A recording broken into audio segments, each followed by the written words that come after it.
Chris, thank you, and welcome to Houston and the XFL. St. Louis and Houston both thick in the playoff race in this 10-week regular season. Houston leads the South.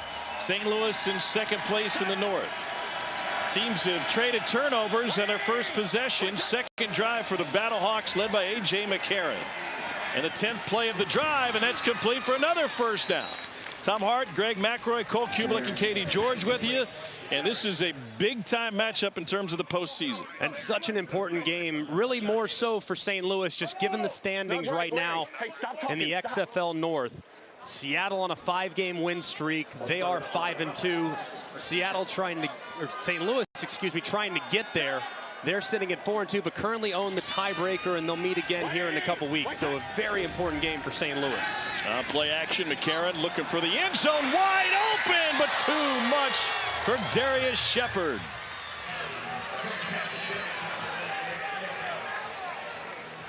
How'd he get so open?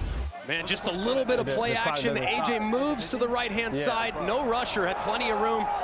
Just threw it a little bit too far. Sometimes when that wide receiver's so open, it's hard to just drop it in there. Just a rare miss from A.J. McCarron. He's played so beautifully through the first 6 weeks. McCarron leading the league in completion percentage and touchdowns. Pressure coming, picked up by Durant, and another completion for a first down for McCarron. That one goes for 12 to Gary Jennings. McCarron's pass complete for 12, Gary Jennings. McCarron's completed passes to 5 different receivers already, all on this drive. Kick cold, kick cold, kick cold. Kick cold, you got to assume a handoff to the left, but you hear him dig deep. I mean, these offensive linemen are gassed. Starting this drive inside their own 5.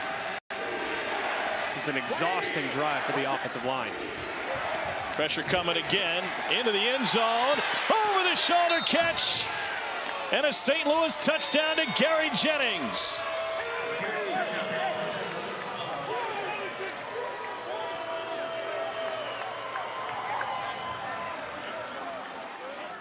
Second touchdown of the season for Jennings. That dude loves it. Came with his own costume and everything. Played with an Earl Campbell tearaway jersey. Wrong town. 50. PT. In the XFL, you can choose your number. They're 50% on 2-point conversions this season. They'll line up to do that same thing here. Hey. Spread it out. Go swag. Swag. Hey. Brag. Brag. Set. 180. What's that? Batted away and incomplete. But St. Louis with a 13-play, 96-yard drive that took nearly 8 minutes off the clock. A tremendous drive from A.J. McCarron and the St. Louis BattleHawks. You see him point to his left saying, hey, I see you one-on-one. I'm going to get out of this run play. I'm going to throw the one-on-one fade to Jennings. He drops it in the bucket, and the BattleHawks take the early lead. McCarron's looking at the tablet, trying to find some answers. Looked like he had them in that last drive. He went 8 for 11 for 85 yards. His tablets are really interesting, but it gives him a live look at what the opposition is doing. You don't get that at other levels. In fact, let's get you down to the sideline. Here's Katie George with AJ. AJ, successful touchdown drive. You don't get the conversion. When you come over to the bench and you're looking at your tablet, what are the first things that you analyze? Yeah, just what coverages they're playing to certain formations, personnel-wise. How are they matching it? Are they going to match base? Are they going to play nickel, dime? It's kind of just figuring out what the hell they're going to run. Biggest thing, and what we can do to, take advantage of it. Biggest thing. Appreciate it. Yep, of course. Thank you. Well, McDonald with the handoff. What ball came popping out? Is ruled down. It's a loss of 1. What kind of advantage is that for quarterbacks? It's amazing. I mean, I was almost thinking about it. Do you have paralysis by analysis? You have too many things that you're looking at and considering, but what a valuable resource, especially on the first couple drives, so you can figure out what their defensive plan is going to be. McDonald making his first start at quarterback. Former Hawaii standout. Took a hit on the slide. It's a gain of 3.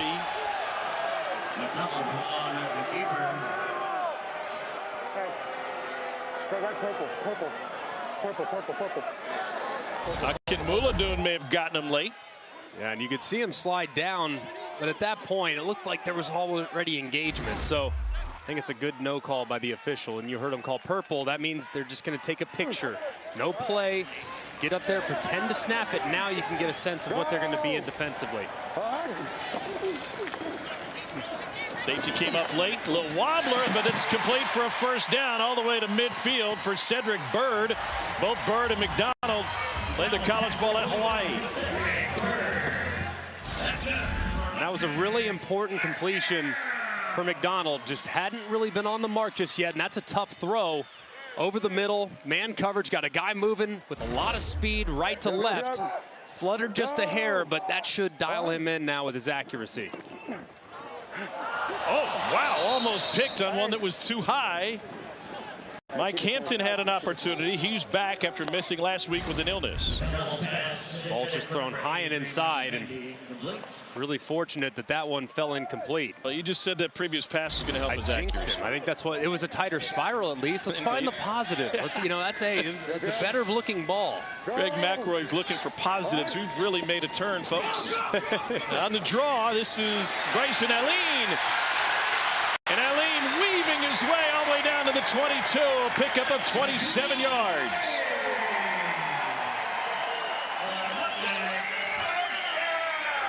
Really nicely done here at the line of scrimmage. Just an excellent job there by the center, Alex Millette, getting up to the second level, and Alene cutting it back off the draw. Of course, so much of what Houston does offensively is through the air, the run and shoot offense. So those draws will wear you out if you're not playing for him.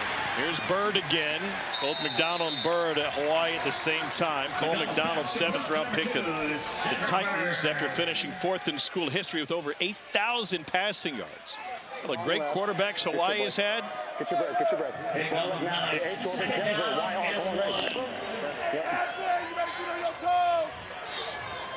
Second and 1.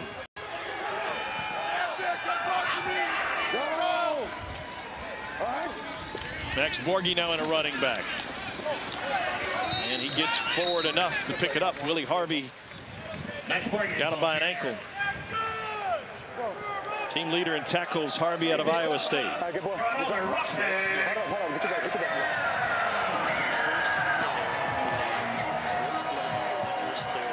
Denver's there on one ready.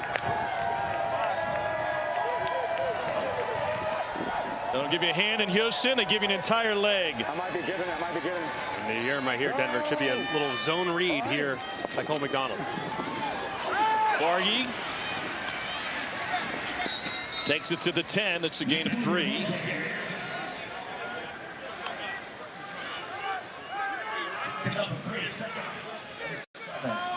Breathe. Cole, these linemen are breathing heavy. All the quarterbacks are having to tell the O-lineman, man, just take a deep breath. What's going on down there with the O-line? Well, you got the humidity has kicked in, and the wind's just picking up, so that might help a little bit, but the humidity has been thick down here on the field today. I love the quarterback trying to calm them down, though. That's the end of the first quarter after both teams coughed it up on their first possessions. St. Louis had a lengthy drive of 96 yards in nearly 8 minutes, and now Cole McDonald and Houston trying to answer. It's the BattleHawks and Roughnecks, a pair of 4-2 teams, 1 quarter deep on this XFL Sunday. Back to Houston in a moment. Is Roughnecks out to a 4-2 start this season, but a real test right now with St. Louis in town and a team that's been up and down and more down lately. Let's go, Brown, on one ready. Cole McDonald, first 5 games, only had 4 passing attempts. A great game with 3 touchdowns and 3 possessions last week against DC. McDonald lobs it in zone. Incomplete, but a flag. Hampton came over to help on the coverage as they're trying to get it to Smith. Either way, we'll put it in the end zone. Bobby plays at the 1 yard line. Either way, it's going to be at the 1. What number? 8. Jeff Heiser, our referee. Pass interference. Defense, number 8. Bobby placed at the spot of the foul. First down. Great job there by the official. As you can see, Mike Hampton, number 8, grabbing that jersey as the ball's starting to arrive. Good job of quickly executing that process and getting the ball to the 1. They'll shift Garrett Owens as H-back. Borgie turned around at the 1. You can hear Cole McDonald saying, "Get in." And he followed him too. That's you are supposed to do that. But I mean, don't. If you're going to push the pile, don't be the quarterback. You're too important. You're the starter, Cole. Stay away. If the ball's on the ground, okay, go for it. But don't get up there in the big uglies. That's a scary scene. Here's the 10th play of the drive for Houston.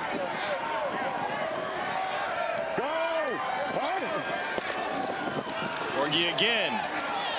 Stopped again. Third down coming up. This would be a play. I'd go quarterback power. You just get extra bodies. You get extra opportunity. Just handing it off there to Borgie. It's difficult for him with the full head of steam, with the numbers and the formation that you're in. I'd go quarterback run, and I'd go right behind Borgie, and I'd go right behind Garrett Owens, the tight end slash fullback slash do-it-all guy at the end of the line of scrimmage. McDonald will throw it. Touchdown, Houston. DeAndre Burnett.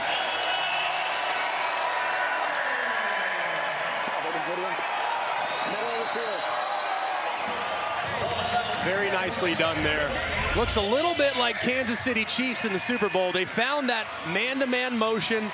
You get full speed motion and then work him right back outside. The defender can't recover in time, and it's an easy pitch and catch. Patrick Mahomes did it twice in the Super Bowl, and Cole McDonald does it right there for the first touchdown of the game for the Roughnecks. Houston chooses a 1 point after.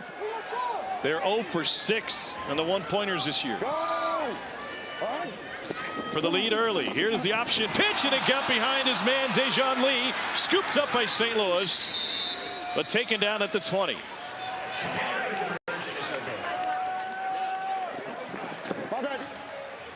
Speaking of Chiefs Kingdom, represented here in Houston and straight out of that Kansas City playbook. Old McDonald found a receiver. E-I-E-I-O. We are tied at 6. To take on St. Louis at 1 o'clock Eastern. Then the Renegades take on the Guardians at 4. And Sunday afternoon, Lone Star Battle, the Brahmas and Roughnecks at 3 o'clock on ABC. Will be in San Antonio for that one, followed by the Defenders and Sea Dragons on ESPN2, with DC coming off of its first loss. Every game available on ESPN. That is a short kick. That'll bring a flag. So, Andy, we're short SFK. Ball didn't make it to the 20. Let's listen to Dean Blandino. Illegal kick.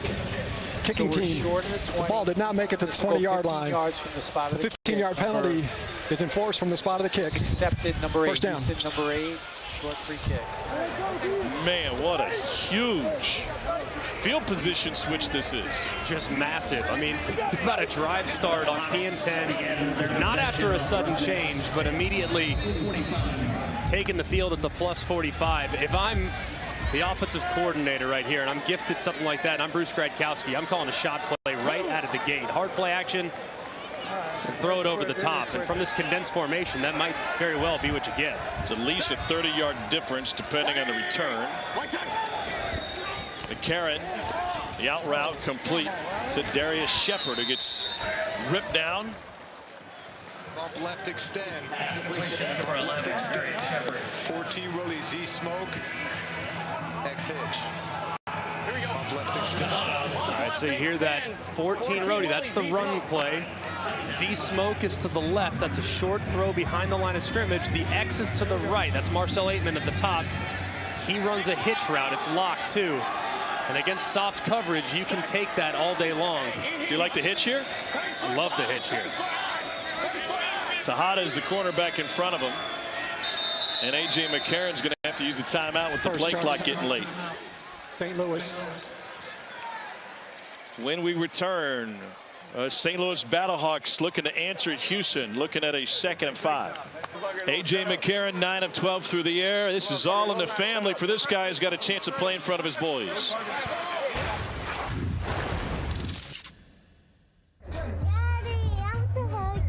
Okay. Dad, you better throw Go to Pop. You better throw good today. I'm gonna try.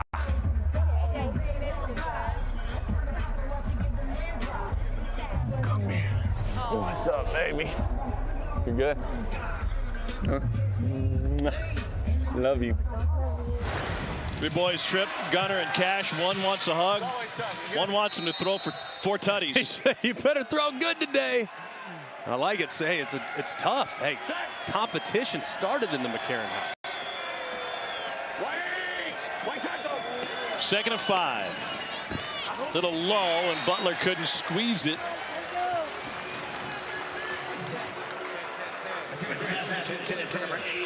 Move to Tripp's left, Fritos. Move to Tripp's left, Fritos. Come on, let's go. Give your best guess on Fritos. Well, I know the move to Tripp's left. Yeah, I'll tell you that. I don't know about Fritos. I know they're going to start to the right and then move to the left and build a formation to the left-hand side. Fritos, it's in the chip family. I'm thinking something, you know, maybe like a quick screen to the right. That makes some sense. Late clock late. It's at 1. McCarron looking for that screen. There it is. It's Brian Hill. He's got a first down. Coming up next, Cool Ranch. It's a gain of 11. How about that? Say it's in the chip family. So Brian Hill gives you a little chip to the outside, fakes it, and throws the screen to the right-hand side. We guessed it right. I like that. It's good work by you. All right. I think Fritos is probably to the right. What do you think is to the left? Lay's, Cheetos? Lay's. I think Lay's. Lay's to the left. I think that sounds right. Baked Lay's? I think the counter would be anything with PB&J because Fritos goes best with PB&J. Or chili, you know, whatever you're That's a good dip. Karen moving the platform, sat on spot. This is Austin Prohl. He was a hero week 1 for St. Louis. Started 2-0 on the road before going back to the Dome. This will be their final road game of the season. Nice protection up front, too. It's been pretty good so far. See, AJ just has to move a little bit to his left after his left guard, Steven Gonzalez, gets beat to the outside, but there's plenty of space. And so far, when you look at what Houston's been defensively, they've been kind of soft, haven't really allowed a whole lot over the top. Here they are a little soft again as the BattleHawks enter the red zone. Roughnecks lead the league in sacks, haven't really been able to get to McCarron. Stephen Mitchell takes it for 4 on a first down. 10-10. Gradkowski's still there, we promise. You can hear him. Tight text. Let's go just Trips left, tight text. 50 smash. Wide slip. Trips left, tight text, 50 smash, wide slip. You know, Gradkowski likes high percentage looks. When he was at Toledo as a quarterback, first quarterback Division I to complete 70% of his passes in consecutive seasons. You got a chance to hit the smash right now.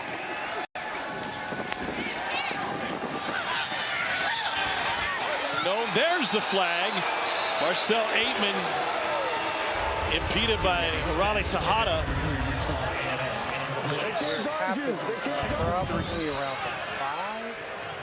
Is the spot good? Where they got I love hearing Anthony Beck saying they can't guard you. closer to the 5. Closer to the 5 on the spot. Put the ball on the 5-yard line. Pass interference. Defense, number 23. Bobby placed at the spot of the foul. Automatic. First down. And a good penalty there, too. I mean, that's going to be a touchdown. You got one-on-one coverage. You get beat to the outside. Grab the jersey. At least you live to play another down. But either way, and that's a matchup, as you can hear, Anthony Becht and the entire BattleHawks sideline recognizing that Aitman's going to be a problem for Houston all day long.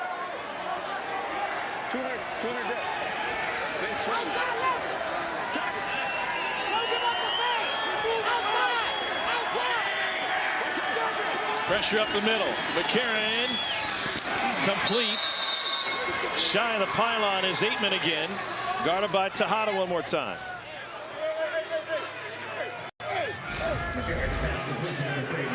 Pressure Pressure up the middle. Good recognition by AJ. Finding a one-on-one and getting a good completion. Be right, X short. 200 jet, X shield, wide now. Sell it. Second and goal from the 1, and Dean Blandino's taking a look at this. Is under further review. Got an incomplete pass, Jeff. Ball hit the ground. When he went out of bounds, he lost the ball going to the ground. But it's great work in the command center. So I'm going to give you the previous spot information. We're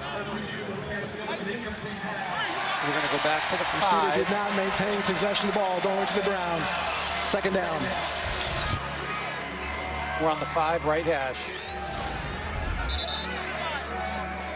Let's take a look at it right there. Has it, but as a result of their collisioning, and you have to maintain sole possession. Now the ball can move, but you have to have possession. And Dean Blandino clearly in the control center didn't feel like he had enough as the ball was hitting the ground. Collisioning. Collisioning. Yeah, it's a new verb. Everybody's saying it. Sweeping the nation. Yes. Second and goal.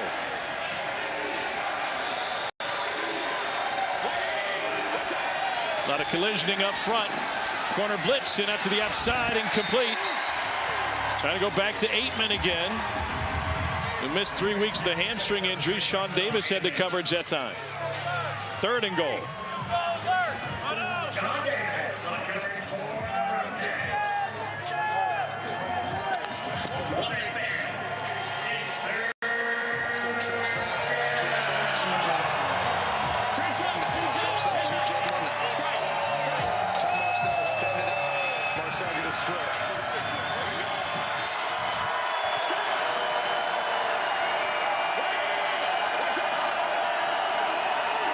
Pressure from his blind side, and it is caught. It's Hakeem Butler and a touchdown for St. Louis.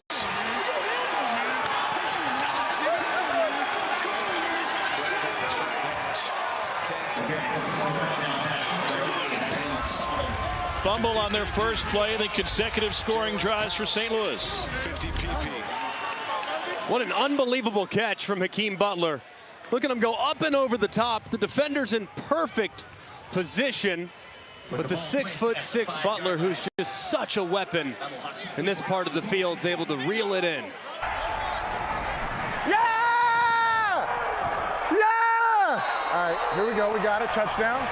Where do you want the ball? Well, he got calm in a hurry, didn't he? First year as a head coach.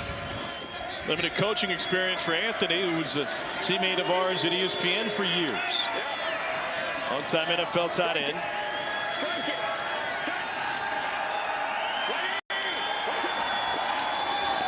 McCarron, quick release. It's Butler again. And a finger roll. And St. Louis able to extend its lead.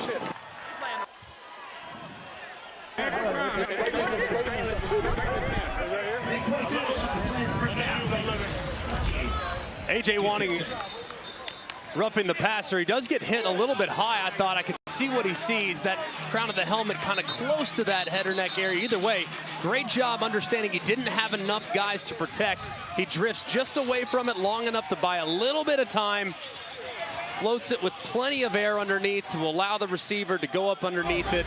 And in a quick all-out pressure, got to beat him immediately. When you give it a little air, you give your receiver extra time to locate the football. Just another terrific drive from A.J. McCarron and the BattleHawks offense. Hakeem Butler's 5th touchdown catch of the season. Came in 2nd in the league coming into this weekend at touchdown grabs. Dejan Lee back to receive this kick from Donald Hageman. Hageman, former Aztec, big week for San Diego State here in Houston. Here's Lee. Out to the 30. Let's check in with Katie George. Hakeem, it felt like you had to fight over that touchdown just a little bit. No, it wasn't really a fight. I told AJ to play before. I was open, so he threw it, trusted me. We get touchdowns, baby. Yes, you do. You're very good at that. You moved here when you were 16 years old. What's it like being back in H-Town? Oh, it feels good being back. I got a lot of family here. My sister Amber, she's not here. I love you. My nephew is Malachi Eli. I love him too. My little brother Khalil. But I got a lot of family here, so I got to show out. How many? Too many to count. Thanks, Akeem. Pushing the ticket list for the former Fort Bend Travis football and basketball standout. Back shoulder, good catch by Deontay Burnett. Deontay Burnett has a gain of 12. I'll tell you what, there's some wideouts in this game now. I mean, you look at what St. Louis has between Marcel Aitman, who's great to see him back healthy again, what Darius Shepard's been doing, what Akeem Butler's been doing all season long, and then Houston, man, I mean, they are across the board. Even without Jontre Kirkland, they are so deep. Quick release. This is Cedric Bird again.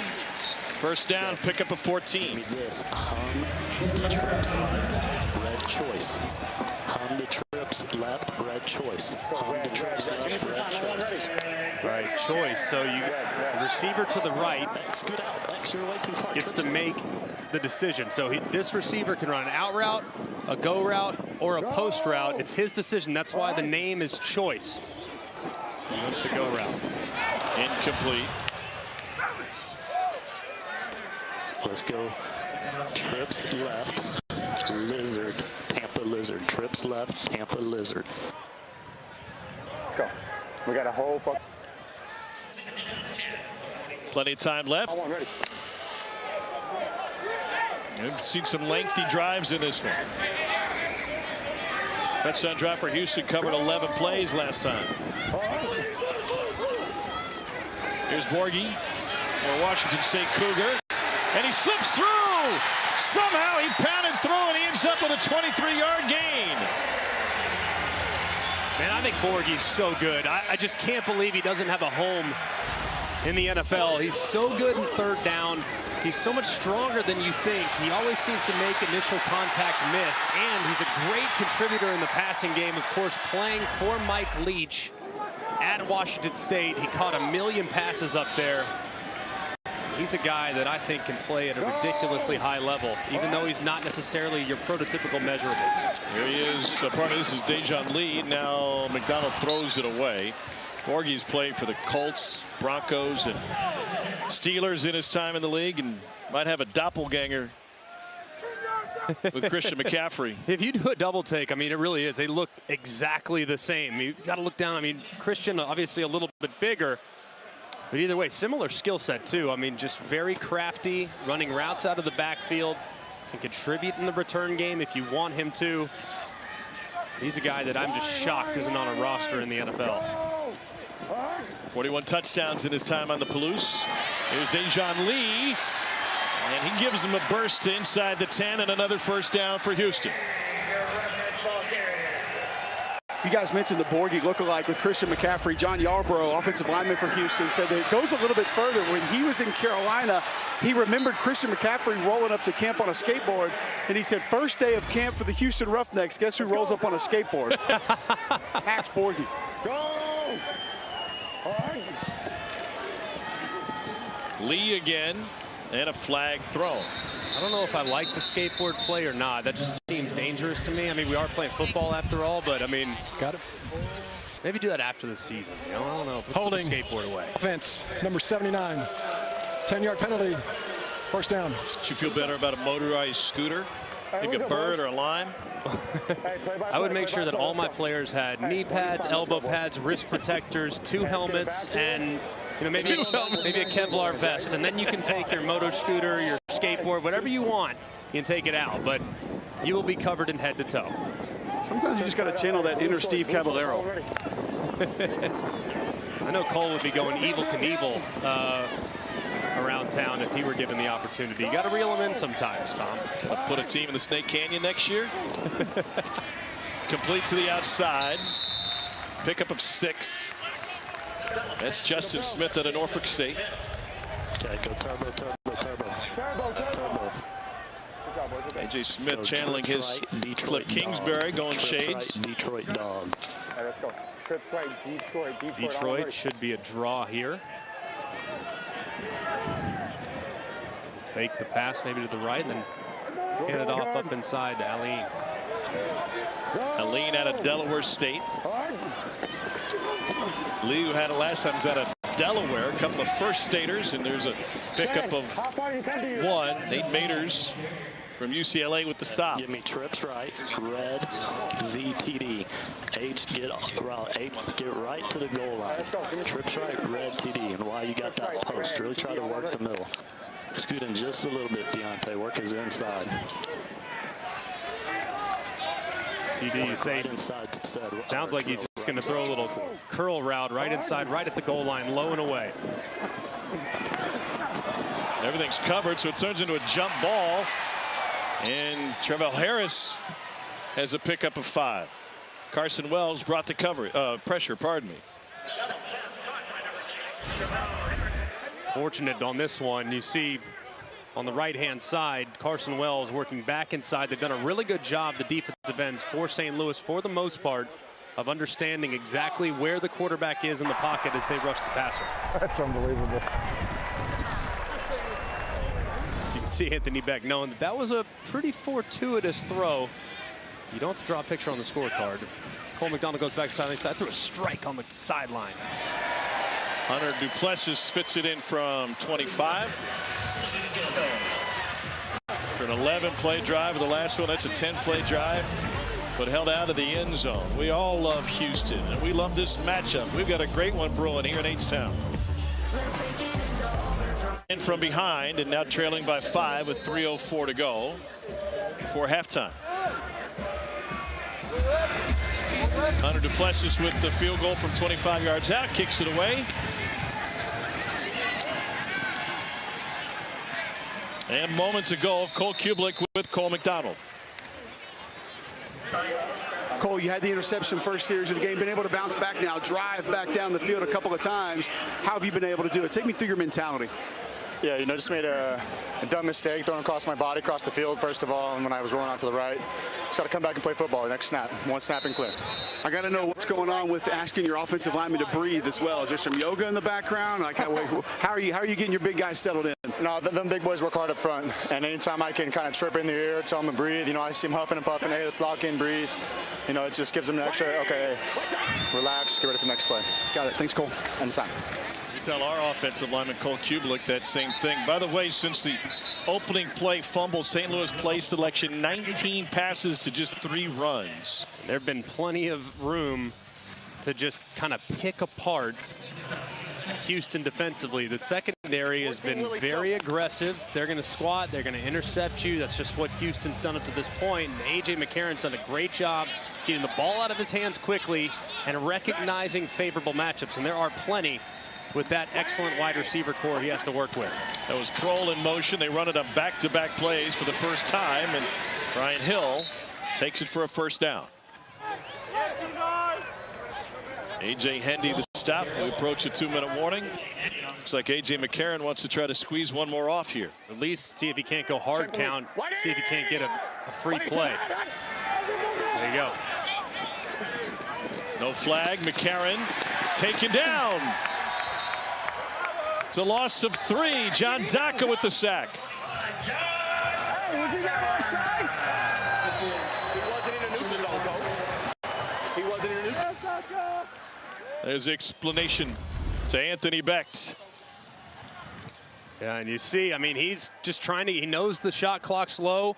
2:04, snaps it. As soon as he thinks that guy jumps in the neutral zone, and they didn't feel like he went far enough to justify the 5 yards. So just an unfortunate break there for St. Louis. It'll leave the BattleHawks with the 2nd and 13 after this in the 2-minute warning. So we've got old and new, borrowed and blue, and a couple of guys wedded to the game but getting here via different paths. This is Anthony Becht's first ever experience as a head coach. He's 4-2. Wade Phillips has 9 years in the league, 31 years as an assistant, been to a Super Bowl. He's also 4-2.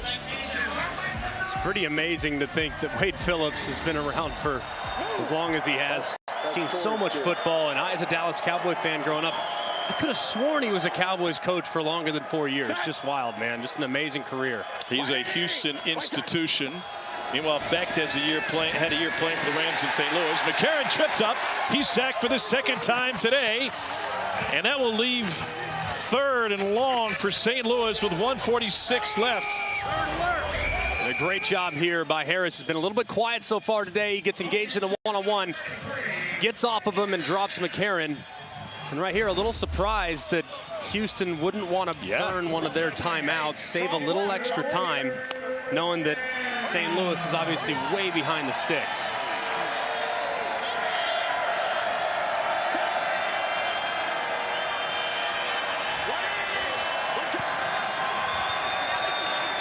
McCarron, here's the screen to Jake Sutherland, his first catch of the game.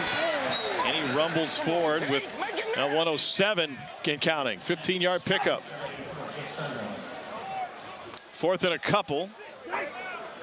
Now, if you're St. Louis, I'd keep my offense on the field just to get them to spend a timeout, if nothing else. Probably still going to end up punting it. But I would at least, I mean, right now, valuable seconds are ticking off the clock for Houston. If you don't get it, then you're obviously looking at a situation where they get it with great field position. BattleHawks have converted 40% of their 4th downs. They do take the snap. McCarron going deep into coverage, and it's batted away. 28 seconds left. A turnover on downs near midfield. And this might be one where Anthony Beck strongly considers challenging it, because it does feel you have that one challenge in the XFL, and Anthony Beck's thinking about it. You can challenge a penalty because it does appear like the defender arrives just a little bit early. Let's get you to Dean Blandino. I'm with you. He's challenging that it was defensive pass interference, correct? He's challenging it? Yes, sir. Okay. Okay, we are looking at it. I think this is a good use of the start challenge. on my end zone. Watching it in real time. St. Louis is challenging the ruling on the field. Looks bang for pass bang. interference. Another shot here. Play is under further review. Okay, let's go Skycam. Let it go. So you're not getting it, all right? You will either have first down there, right, or first down Houston here.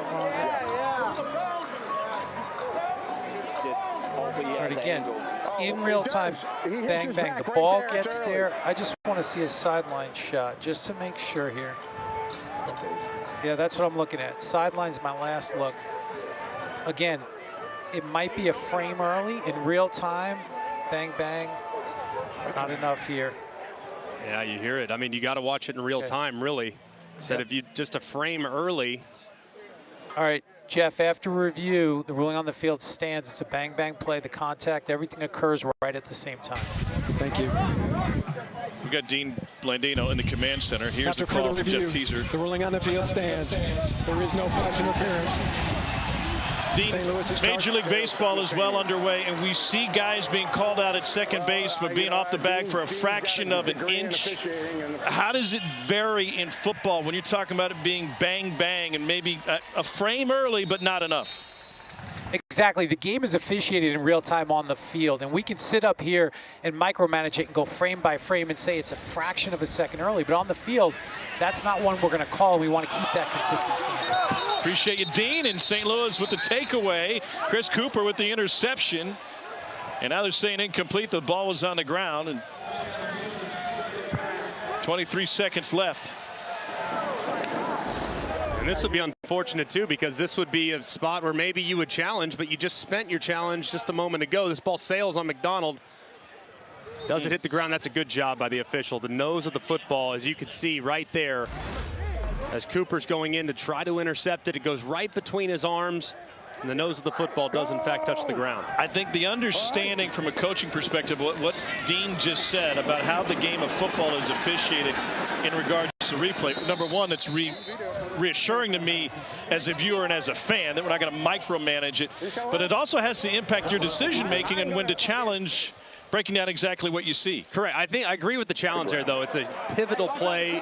You're giving them great field position to steal some points, so I like the idea of challenging that. It could be a big difference because you have first and goal or first and 10 inside the red zone if in fact you get it. So I like the idea, but you're right. I mean, it goes back to, hey, we all see on Twitter those screenshots of guys grabbing jerseys, but you have to officiate the game and you have to review the game in real time unless it's a catch no catch situation, a spot foul situation, or something along the lines of that. And you could hear Anthony Beck talking with his coaches up in the booth and reminding them that they have to view it in the same way.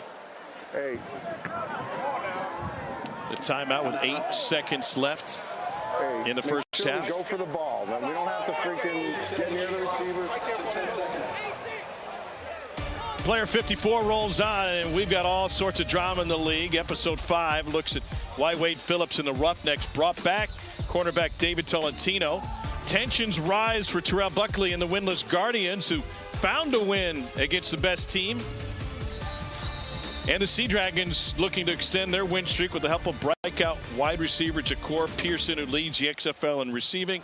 All 5 episodes are available on ESPN+.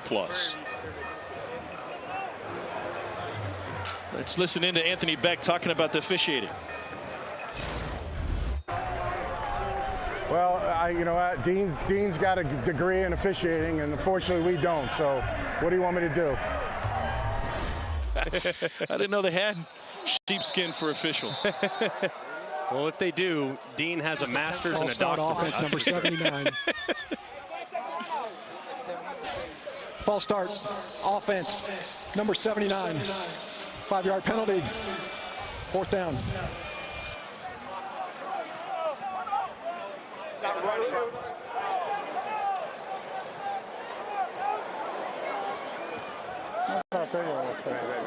Right here, I mean, I would do a little quarterback quick kick if I were Houston. I would snap it and try to kick it down and something like that, but run the risk here. That is incomplete. And now 6 seconds left, and they turn it over on downs. And they turn it over. I mean, very little time to potentially get in position to kick a field goal. You got to throw a quick ball, gain 5 or 6 yards, and then you're looking at a possibility of a 58-yard field goal. Now it's muggy, it's humid, but likelihood of hitting that's pretty slim. Let's throw this out there. Yes.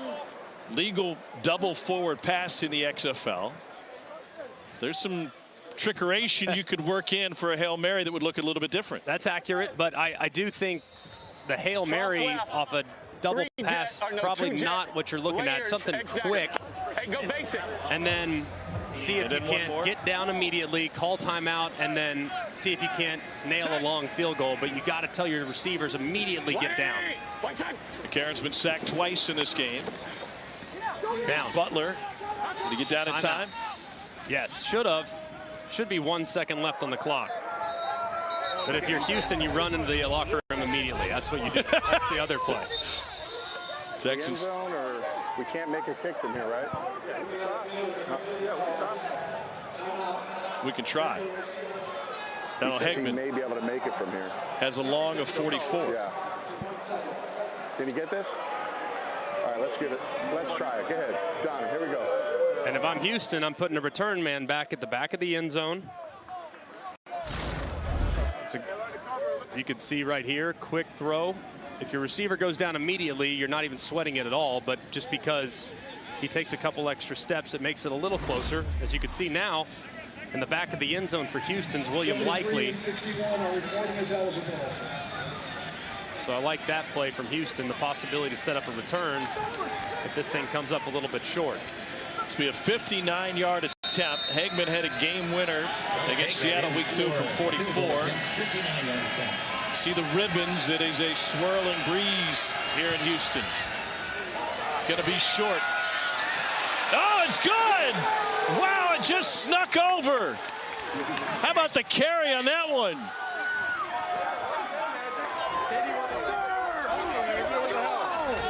And St. Louis will take a 17-9 lead into the locker room on the longest field goal in the XFL.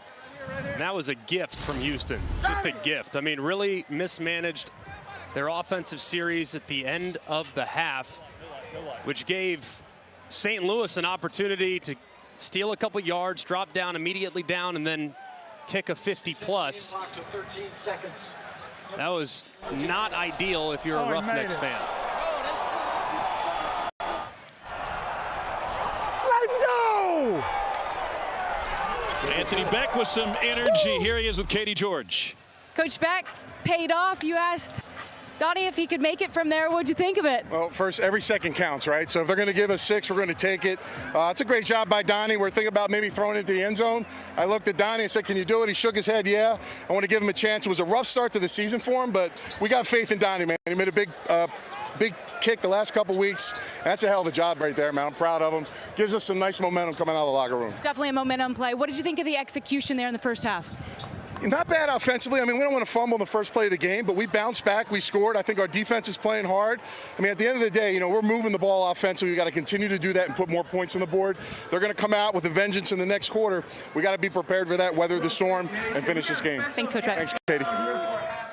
Donald Hagman works with his dad in the family carpet and flooring business when he's not kicking field goals. It wasn't that long ago he was doing that in Montezuma Mesa for the San Diego State Aztecs. And if you haven't heard, it's been a big weekend in Houston for that San Diego State family. What went through your mind when you saw Butler hit that shot? Oh, man, he got stuck in the corner, and I think everybody was kind of like, uh-oh. And then he made a good power move to his left, pulled up, and everything just went silent. And I was like, oh, my God. And once it went down, it was crazy. It was like if I hit a game-winning field goal, it was the same type of feeling. It was unbelievable. Well, good luck today, and good luck to the Aztecs Monday. Yeah, thank you.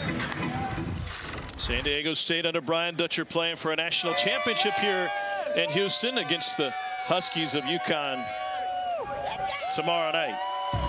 We've got plenty coverage coming your way. We'll take you inside both locker rooms and give you all sorts of XFL access. We'll also take a look back at the best of the league from Week 6. XFL coverage rolls on from Houston, where the BattleHawks of St. Louis have a 17-9 lead at the break. Schedule, we get doubleheaders Saturday and Sunday. These BattleHawks will be back in the Lou for a 1 o'clock kick on ESPN against Vegas, and that's followed by Orlando playing host to Bob Soup's Arlington squad. And then Sunday we turn over to ABC. We'll be in San Antonio for the Brahmas and the Roughnecks, followed by DC trying to bounce back from its lone loss of the season. We'll take that long trip to the Pacific Northwest to take on Seattle. All games available on ESPN Plus as well. Today's game flow is brought to you by Progressive.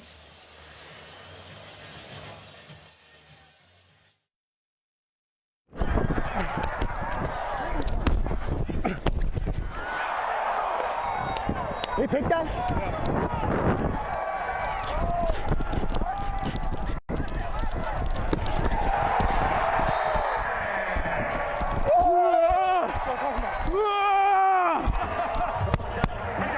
Nice little wrinkle there, with that motion. It's tough. With the wind, where do you feel real good he can fight through that, push it through it? Probably like a 29, okay. 30. Okay.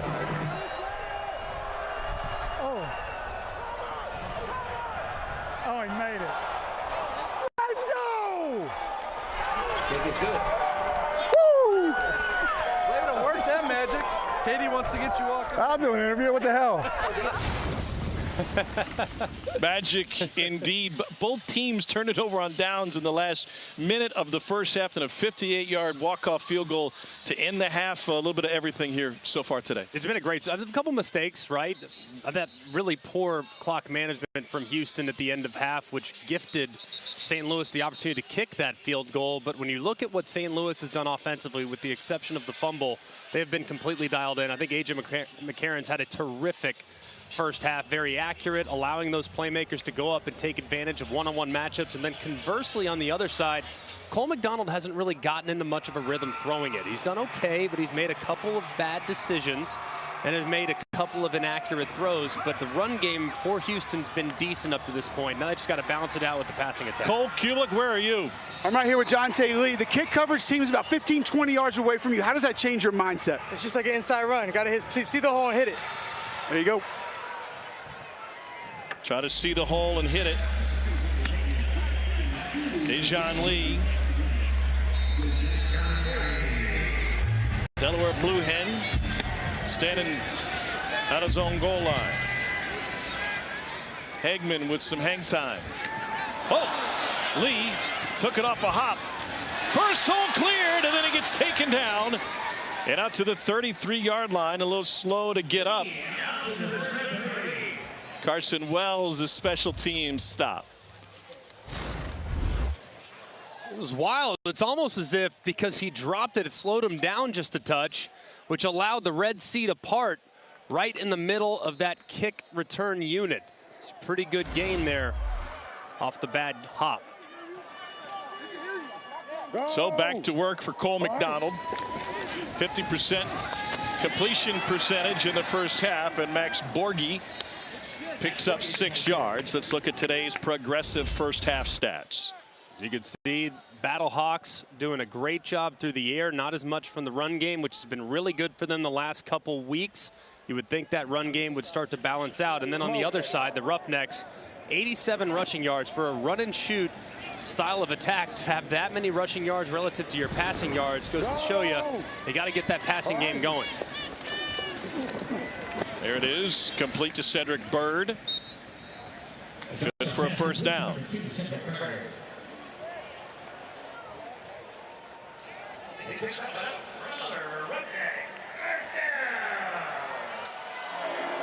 Red, on one, ready.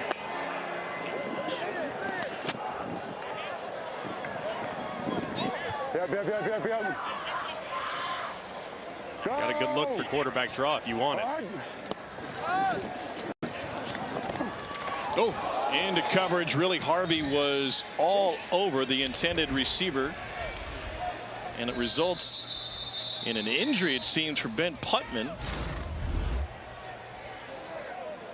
And right here, they have that mesh concept underneath. He's expecting, as you see the receiver to the left, he sits it down. That's exactly what McDonald was expecting as well. Instead, Putnam decided to keep going and ran himself into a big collision. So in this run and shoot offense, you have to be able to, wide receiver, to recognize man versus zone. That time it was a zone defense from St. Louis. He's got to sit that down. If he does, it's probably a completion, and he avoids the big hit. Money.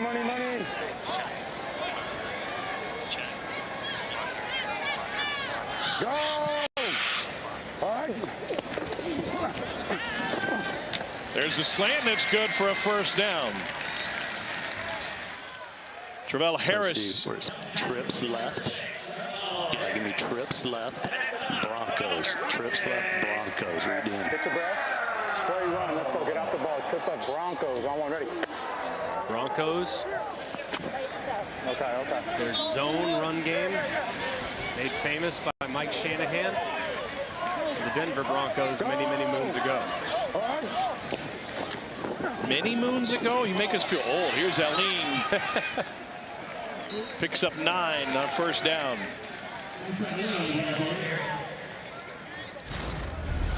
A nice job play side at the point of attack, and Aline, all the backs for Houston, undersized but have great acceleration through the hole. Aline getting a chance to break a big one there. Second and short, this would be a spot where I'd strongly consider taking a shot downfield, come back and get it on third and short. Hey, Bucks, they're going to hand it off. You hear the check right there. All right. Out for a screen. And Cedric Byrd swallowed up, and he loses yardage. Maters and Lavert Hill were there. Man, I just don't like this decision at all from Cole McDonald. Second short. Look, you have 2 guys on this side of the offensive line. Look how many different blockers. You have 3 blockers on this side, 2 defenders. Hand it off. It's a walk-in. It's a laugher. It's an absolute no-joke 1st and 10. Now you throw it, and you lose 4 yards. He might score if you hand it off. Now they hand it off on 3rd and 5. And Borghi gets bottled up. And he loses 2 more. Mike Rose from Iowa State with the stop. Sometimes, look, I know you want to throw the bubble. I know you want to throw it. Naturally, as a quarterback, you're inclined to throw it. But you have to let common sense override the rule. Understand the down and distance. You see 2 defenders on the side that you're trying to run the ball. Hand it off. Let me ask you a very basic question. Why the default to the throw in a quarterback's mind? I mean, just hero ball? I'm not sure I can explain that one. I think just naturally you want to try to get a completion. First punt of the game for Houston. Race Porter pops it up, and a fair catch taken by Austin Pearl. 26-yard punt.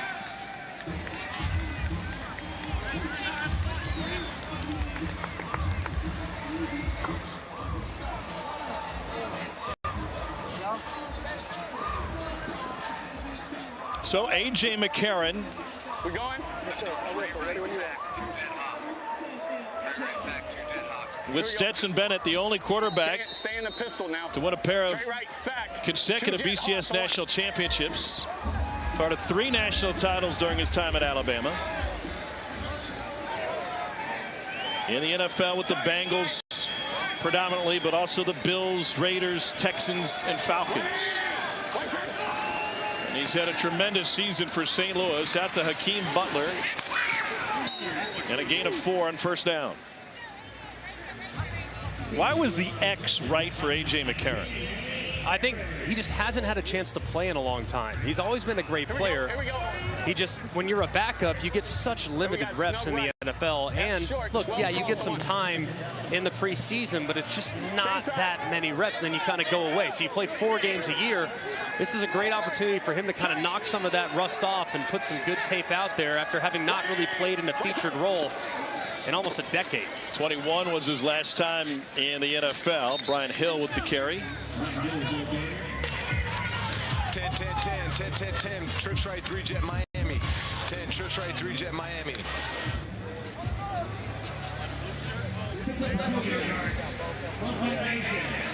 Karen 16 of 23 through the air.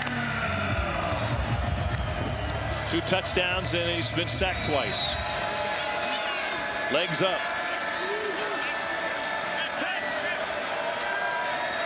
Oh, we got 2 of them? A pair of prosthetics in the end zone? McCarron, incomplete. A big leg and a little leg down there. Stephen Mitchell, the intended receiver. That's it. We got 2. Meanwhile, the big leg came from Donald Hagman, a 58-yard field goal to end the first half.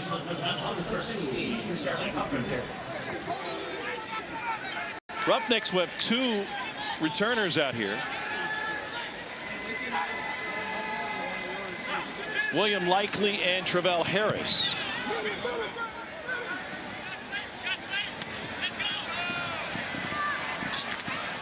Likely gets taken down by the first man, 48-yard punt. 3-yard return. Put your legs in the air and wave them from here to there. We're in Houston on this XFL Sunday, and St. Louis still leads. Bucks Ripper, 8 hey, seconds. Bucks, 8 Bucks, seconds. Bucks, Bucks, Bucks, Bucks. Go. All right. Hey, it was man-to-man, Cole. You got to hand that off. Bro, fuck all that dog shit, bro. Yo, what's up? That's me on that that Ripper. I'm really curious about the interaction between the offensive coordinator and the quarterback. He wasn't jumping him. He wasn't telling him you were wrong. It was a reminder more than anything. You still have to play the next play. Now, you would get Ripper on the sideline after you make a decision like that, or ripped, if you will. Terrible decision. I mean, it's as simple as that. And honestly, AJ can help out his quarterback by not even putting the Ripper on it. Just say Bucks. So that way you don't even have it in his mind whatsoever. Here's Bryce and Eileen, but there was a big play in this game. They lost yards on consecutive plays. I'm sure you've played for coordinators that were a little bit more forceful in their criticism in game. What's best for a quarterback? It just depends on the guy. I mean, some guys can take it. Some guys respond to it. Some guys go into a hole. It just depends on who you are. But I mean, Cole McDonald's played a lot of football. I mean, he's seen a lot. So, and AJ's young. He can relate to these guys. He knows how to reach them. Donald took a hit as he threw, and it falls incomplete. Got ear hold. All right, give me this. Turbo. Spread right, red check, H streak. Spread right, red check, H streak. Let's read it. Red check. What's the read? Read means the H is going to run right through the middle of the field, but they want to check first to see exactly what they want to give the outside receivers.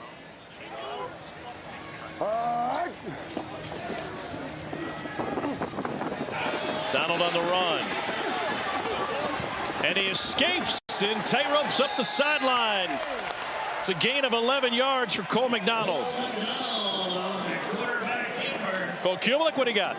I talked to A.J. Smith, the offensive coordinator for the Roughnecks, before the game, and he told me that the confidence that comes with Cole McDonald has been there all along. The system at Hawaii was a little bit different than what he's going to run here, but he thought this could have been the plan the entire season. They thought that there was a way that he would work himself into being the starter. It might not take an injury. That's the kind of confidence that this team has had in him from the get-go.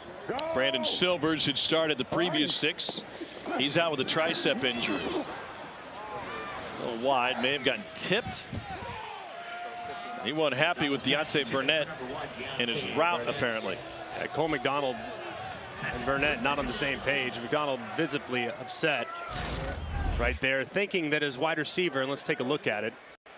To his right, the receiver, actually look at him. He comes back inside as opposed to coming right back down his stem. That's hard on the quarterback. When you see him set up where he's coming, you expect him to come right back down where he started from towards the line of scrimmage. He came inside, and that's why the ball fluttered outside. All right, we're fine. There you go. You're the quarterback, corner right here saying, hey, we're fine, we're good. Don't worry about it. There we go. Give us this. Let's go blue. Check. Z switch. Blue check. Z switch. H hook. Blue check. Z switch. H hook.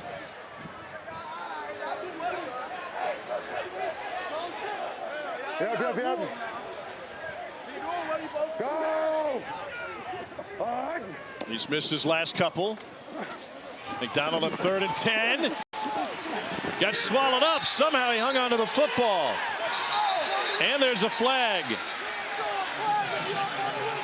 Let's talk about this. Go slow here. Akin Mullidoon had the sack if it stands. It's just a tackle. It's just a tackle. It's just a tackle. Okay.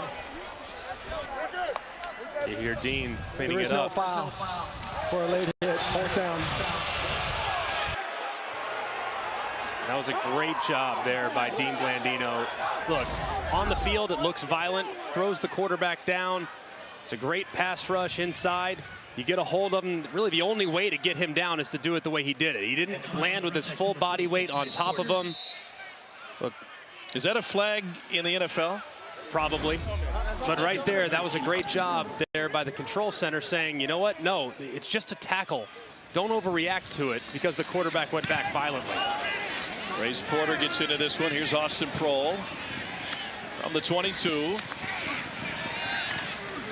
And up to the 30-yard line. 41-yard punt. Playmaker indeed.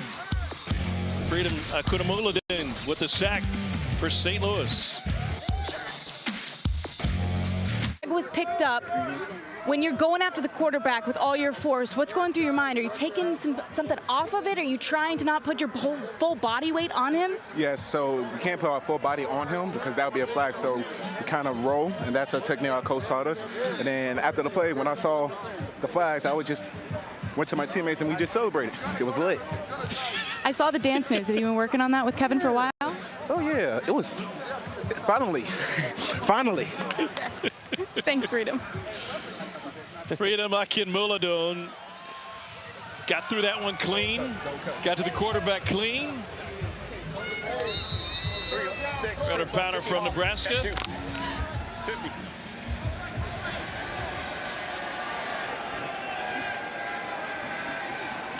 First sack of the game for St. Louis.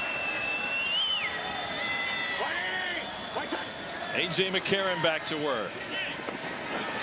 And he leaves the pocket. Got a little stiff arm, but got taken down by it. An 8-yard gain. Jordan Mosley to stop. Empty left, you all right? Take a knee, AJ. Take a knee on the field. Take a knee on the field. Yeah, he went down awkwardly, didn't he? And he'll take the knee on the field to get them an injury timeout. Get loose. Nick Tiano is the backup quarterback. Man, it's so scary when you're engaged with the defender and he kind of lands awkwardly, as you can see on his right shoulder.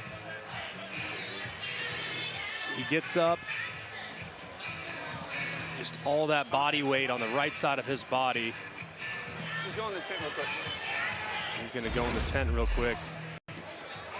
Hopefully he's okay. He's played a whale of a game. He's really, really played well all season long. So hoping that everything's okay. But the way he's moving around, it makes you a little optimistic, that's for sure. So the injury tent risen for McCarron. Nick Tiano. Trips left, 19 Springer. Time to read the end. We'll get the play relayed to him. They're just trying to access the speaker in his helmet right before he took the field. Nick Tiano played his college ball at Chattanooga after starting at Mississippi State. He goes hard. Here's the handoff to Brian Hill. And Hill's got a first down. Tiano's going to stay in the game. Let's go. Let's go. Trips right. McCarron just came out of the tent. Tight text. 51 Purdue. Trips right. Tight text. 51 Purdue. Ex-lookie. Trips right. Tight text. AJ not happy because they took a speaker out of his helmet, it seems, and put it in Tiano's. It's going to be a moment before the equipment staff can get his helmet ready to go. This should be a quick, easy throw for Tiano right here. Whoa! Took a lick and got rid of it for a gain of 5. Emmanuel Ellerby came crashing in on him. Good job getting it out quickly. You got a backup quarterback in the game. Thinking, hey, let's welcome him to the party by bringing a little extra heat. Wade Phillips has seen this before, and of course his defensive coordinator Brian Stewart. They know when a backup quarterback's in the game, you're going to ramp up that aggressiveness on the defensive side. Equipment manager's taking center stage here in Houston the last couple of days. Running back and forth from the locker room in the Final Four to find the right pair of shoes. And now AJ McCarron's got the speaker set and his helmet. And back on the field. And he re-enters to a third down. Here we go. And we got trips left. Fritos on. Uh-oh, what's Frito? Chip play. You know this one. Chip screen to the right. The back will work out to the right and then drift right outside. Pretend like he's blocking, but this looks like man coverage. Could be tough. Yep, dump it off to him. Made the first man miss and then dragged down. Only got 2 yards. 4th down in midfield. And they'll bring the punt team on.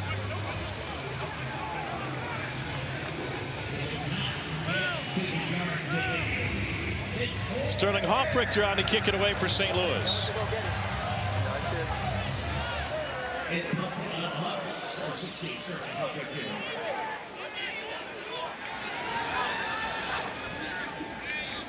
William Likely set to return, will ask for a fair catch in traffic. Cole Kublik with Wade Phillips. Coach Phillips, you've coached a lot of defense in your day. I'm just interested, when you see a backup quarterback come into the game, how did that change your mentality or your plan? Well, he was only there for a couple of plays. We knew they were going to run the ball, so we played it good. Thank you, Coach. And now McCarron seemingly ready to go the rest of the way, but they still got some work to do. How are your soldering skills? Not great, to be honest with you. One high, one high, one high. Go! Well, McDonald just 11 of 23. Easy, easy, easy. Yeah, we're good, we're good, we're good, we're good. Yeah, win, win, win. Go! All right. Finds Eileen. What was the win-win-win? Not really sure on that one. I mean, with a little check down over the ball. Let's go. Not necessarily trying to win on that route. It's kind of an outlet. You hear Broncos here. This should be a handoff to the left-hand side. Full zone. All right.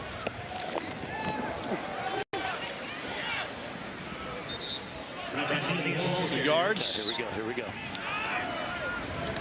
That's A.J. Smith, the coordinator. Second down. Trips right, Brown Lightning. Trips right, Brown Lightning. Hey, trips right, Brown. Fake stop. Trips right, Brown Lightning. Excuse me, change it to black, black, black, black. Hey, black, black. Hey, stay there. Black, black. But you got a fade stop. Should be really nice down here. One-on-one, just a little stop. Curl route right here. Goes the slant on the opposite side. That's good for a first down. Yante Burnett, gain of 8. Nice throw here. See the coverage pretty good across the board. In breaking routes, body up that wide receiver for the conversion. It's a big throw there from McDonald.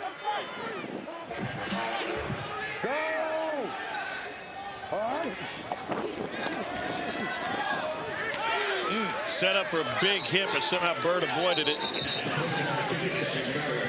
Granted, Sebastian had the coverage. Give me spread right. Spread right, Detroit. Spread right, Detroit. Spread right, Detroit. Detroit on one right. Detroit, here's that draw play. Let's get it right here, baby. Give it a good sell at the quarterback spot, and then hand it to Lee. Go! Hitting it 100 miles an hour. There it is. And Lee ran right into a wall. Here we go, here we go. Here we go, 3rd and 9. Go spread right, purple, spread right, purple, spread right, purple, spread right. Taking a picture? Purple, take a picture, no play. If they jump off sides, then everyone take off. Let him get to the snap, and then listen to AJ, see what he ends up calling. There's 16 on the play clock, plenty of time. Okay, let's go red check, H street. Red. Check, H street, Z delay, 8 seconds. Go! All right. So purple's got to come early enough in the play clock to get set up, to sell it, to take the picture, and then put a play call in. Correct. You wouldn't want to go to the line of scrimmage under 10 with purple as your call, because you have to get there very, very quickly. Now, everyone's got radios that can happen a little quicker than in college or something else, but either way, the offensive line right now just not playing very well up the middle. Yeah! Yes! Let's go, let's go! Didn't see a punt in the first half from either team, and they're trading him here in the 3rd quarter. There's Austin Prohl. Somebody lost their hat over the sideline. 36-yard punt, 8-yard return. Prohl taken down by Aline. Laying a lick on special teams. Cole McDonald, 1 touchdown, 1 pick. A.J. McCarron, former Alabama star, has thrown a couple of touchdowns. And we head to the 4th quarter with St. Louis leading the South Division leaders, 17-9. Team in the league to anyone not named DC. They're 4-2. Aiming for the postseason. This is week 7 of a 10-week campaign. 5th round pick of the Bengals after winning a pair of national champions as the starting quarterback at Alabama for Nick Saban.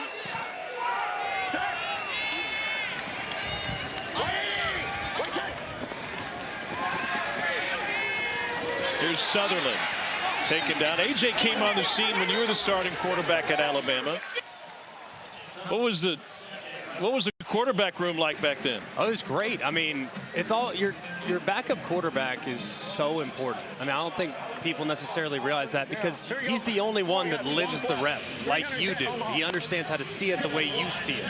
He's been in your shoes. No one else in the building understands that. So he was an extremely valuable resource to me, and obviously he's been great at the next level in his time as a starter, and obviously as a backup as well. On 2nd and 9, he finds his tight end again. Sutherland falls forward for a pickup of 7. On the reception again.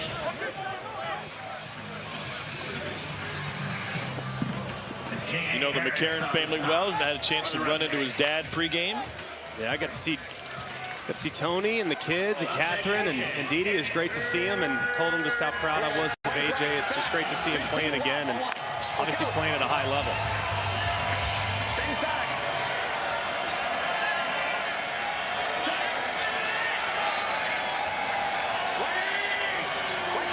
They're down at 2. Straight ahead run, and good for the first down for Brian Hill. Well, maybe not. Be real close. Brian Hill, the ball looked like it was there initially, but Man, they surged on it immediately as he initiated that contact. It's going to depend on the spot. He didn't have far to go. We're going to look at it. We're going to look at it. We're going to look at it. It's close. Back it up. I need at least 15. Back him up. I need back up. Back in farther. Because I need to bring the things all day out. Ryan Hill is a St. Louis native from just across the river. Went to Belleville West and had to get from Belleville to Collinsville to pick up that first down. And they're going to bring out the chain.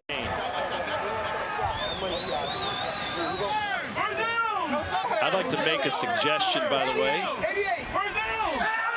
Just short. So many great rules changes in this league. Here's to the suggestion box. The suggestion box of Dwayne Johnson and Danny Garcia. Let's get away from the physical chain. Let's Come go on. GPS. No, let's work school. You gotta have a little nostalgia. What do you want to do? Get rid of umpires now too in baseball? I mean, come on, give me a little nostalgia. But watch the fake. Watch the fake right here. If you're Houston, I mean, this is really close. I would watch that ball. I would not jump off sides, because if I'm St. Louis, I'm going hard count. All right, here you go.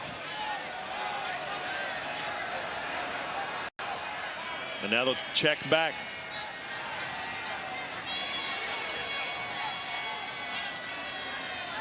Off Richter, booms it. Likely fumbles it, recovers, breaks through, and it gets taken down by Alexander Matheson, the long snapper. And we got some pushing and shoving and flags after the play. Somebody came in late. Anthony Beck played a long time in the NFL. Yes. He never drew one personal foul penalty in 11 seasons as a tight end in the league. After the point is over, unsportsmanlike conduct, kicking team, number 51, 15-yard penalty, first down. You could hear him say, we'll get him on the next play. That's his teaching point. If someone takes the cheap shot at you, don't get flagged for it. Yeah, wait for the next play. They always get the second guy. As you can see, number 21 for Houston went in there and gave him a shove, and then he retaliated, and that's who they got. But ultimately, man, Houston's offense has been playing terrible here in the third quarter. To give them free 15 yards is almost inexcusable. But as you see Anthony Beck talking to his linebacker, calming them down just a little bit, he'll be all right. McDonald gets dropped. That's Travis Feeney. It's a loss of 8. Second sack for St. Louis today. And a great job. Look at the spin move right here by Feeney. Sets up field, spins inside, and drops McDonald immediately on 1st and 10. Great job there by St. Louis's defense after the penalty to pin their ears back and come after the quarterback. 5th St. Louis tackle behind the line of scrimmage here in the second half. Cole McDonald getting his first start in place of the injured Brandon Silvers. McDonald lofts one downfield and incomplete. Silvers is standing by with Cole Kubelik.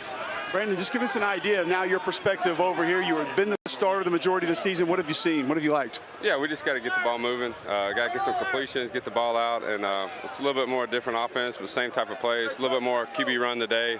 Obviously, he's a little bit more athletic than me, so you know, just kind of getting a rhythm, and you know, we just got to. We're only 8 points down. You know, it's a one-score game, so we just got to get it going. Take us through what you see from the defense here. Take us through the eyes of the quarterback. It's harder without the play, but looks like we got 5 verticals on. Pick your best matchup.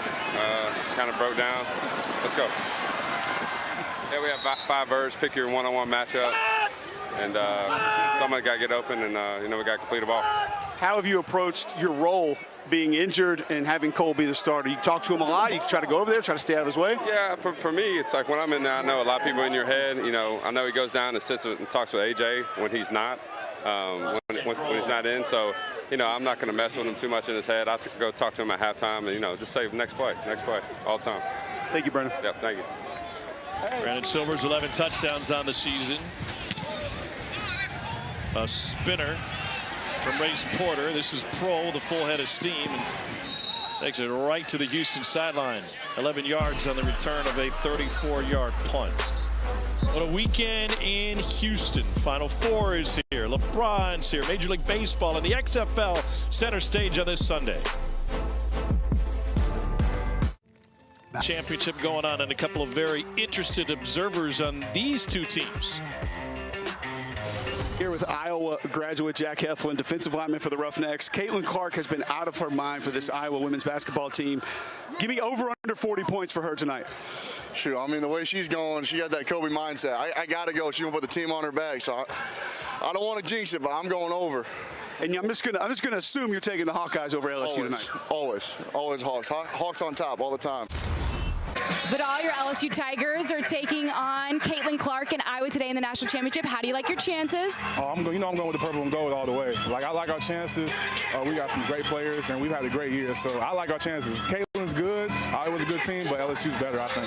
Scale from 1 to 10, where would you rate Kim Mulkey's style on the sidelines? Oh, man. 12. I can never do it, but she got swag. I love her. He's got a lot of swag. Best luck to you, Tigers. Best luck to you today. Roughnecks take it to the house. William Likely with a 35-yard return.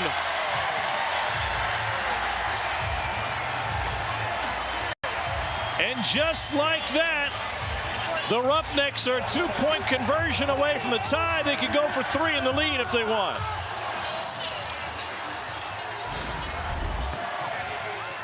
Wow, what a play. Gets ripped initially inside. Ball bounces right into the awaiting arms of William Likely, and a team that could not manufacture any points in the last couple of quarters finds some here from their defense. What an unbelievable play there from the Roughnecks up front. It's the second time Brian Hill has fumbled in this game. They're going to go for 2 in the tie.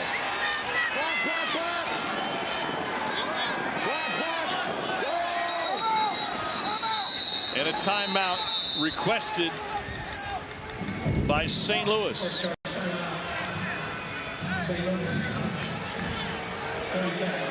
How about the emotions of a head coach? Anthony Beck's in his first year as the head man, and his emotions have run the gamut today.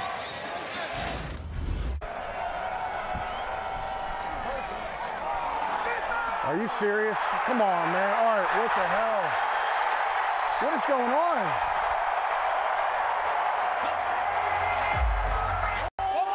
Ball, we got it. We're going. It's a touchdown. 2. Hey, we want to go for 2. Love it. Wade Phillips is into this, and his team with a chance for the tie.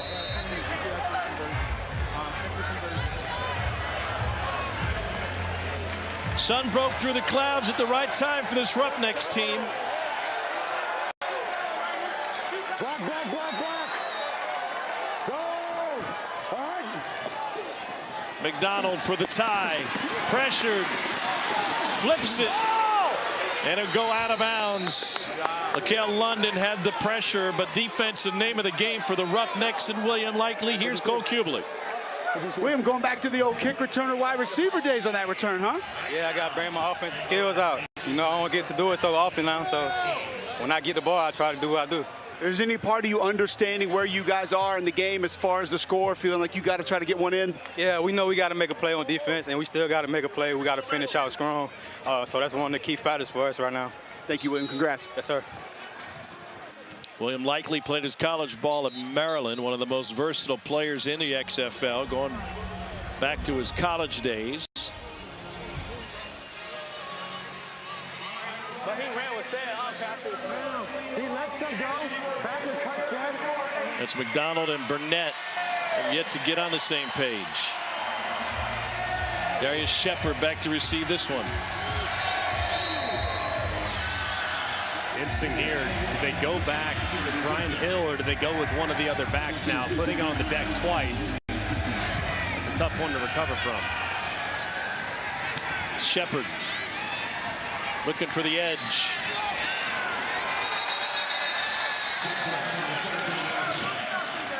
Our first Sunday night baseball matchup of the season is here. Phillies and Rangers finish up their 3rd game series at Globe Life Field in Arlington. Ravi, Eduardo Perez, David Cohen, and Buster with a call on ESPN. Michael K. and A-Rod back with their K-Rod presentation on ESPN2. Also available on ESPN Deportes And ESPN Radio, our coverage begins with baseball tonight. Sunday night countdown at 6 Eastern on ESPN. Rangers won the first 2 of that series.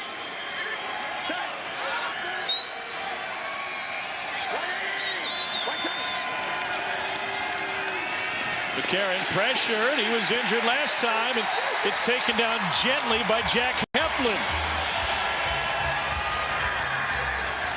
Brian Stewart, the defensive coordinator. Just a great job. Look at the ET. See that defensive end? He runs down inside, and the defensive tackle, you're going to see right here, he sets him up. Defensive tackle comes in to clean it up. Just an excellent job of executing. Look at how quickly they get that kick. A.J. McCarron falls for it, falls right into it, and they drop him for a sack. Very well designed along the defensive front. Hill is on the field. Another opportunity here. And now 3rd and long, and the Houston fans can feel the momentum shifted.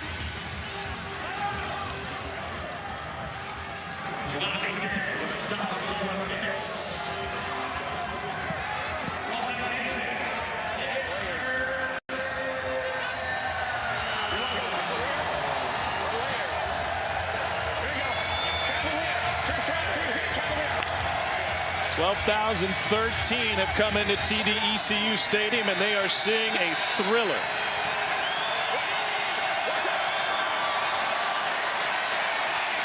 McCarron dumps it off to Hill. Hill's got space, and he's got a first down for St. Louis.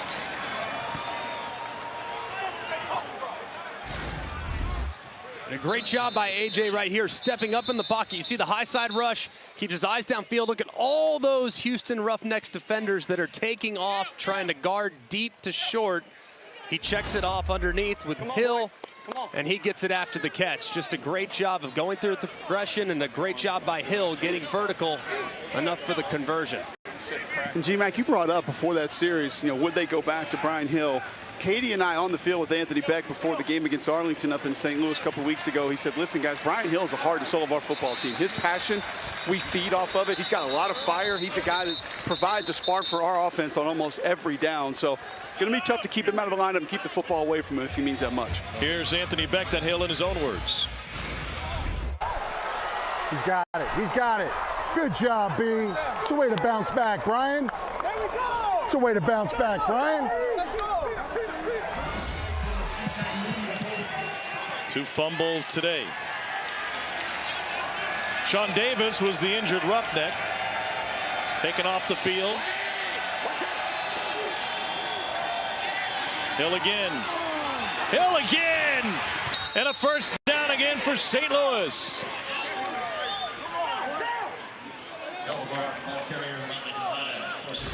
A really nice job play side too by Vidal Alexander, the right guard. Look at him get to the second level, get a piece of the linebacker Ellaby, which gives Hill just enough room to get to the perimeter and turn it into a big play. It's been a great response so far from St. Louis offensively. Mateo Durant replaces Hill at running back, former Duke Blue Devil. Record-setting running back in Durham picks up 6. Mateo Durant, the ball carrier. Jay Brewer. And another injured player, this on the St. Louis side.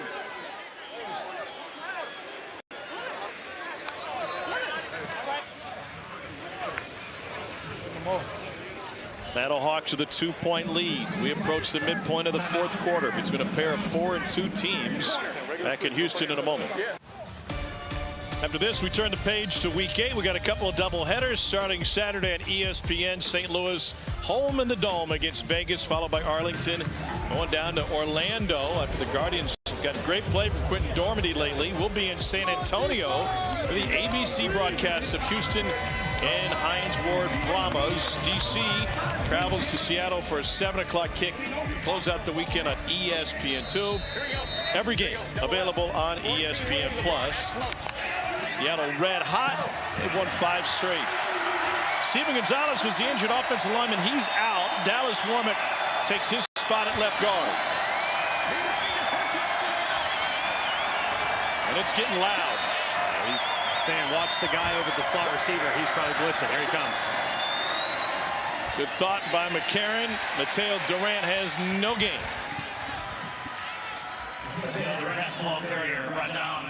What's the key for McCarron? How does he see that? You just see the defender that is covering the slot guys, only like 8 or 9 yards deep, and he's up.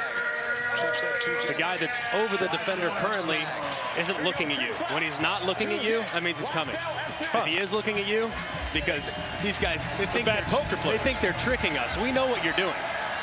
You look at me, I know you're playing zone. You're not looking at me, you're probably coming, especially if there's a defender behind you. And a limb banging good time. Hill next to McCarron. Here comes the blitz up the middle. Complete to the perimeter and a first down to Marcel Aitman. It's a gain of 8. Pass complete to number 3, Marcel Aitman. Nice timing on this throw, too. You see how early the ball's released by A.J. McCarron. Aitman's right there on the 9 stop, which is just 9 yards, and you put your foot in the ground immediately. Time's up beautifully. It's almost impossible to cover when you hit that on time.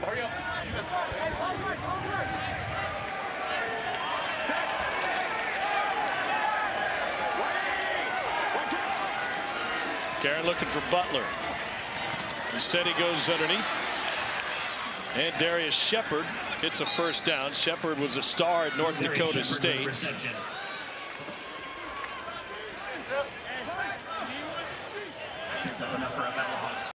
14 games over 2 seasons in the NFL.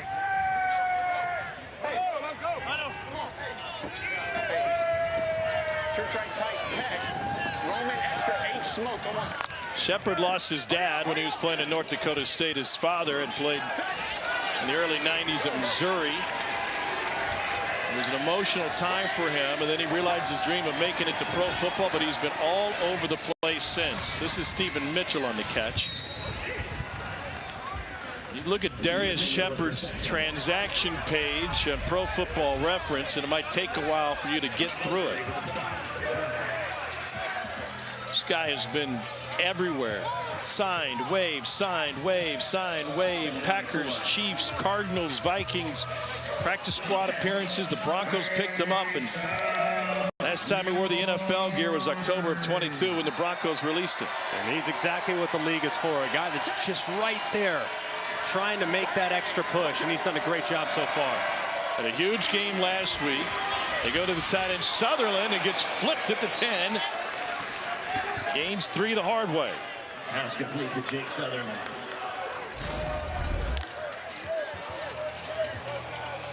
Jeez. Big collision there. What was your word earlier? Collisioning. Collisionary play.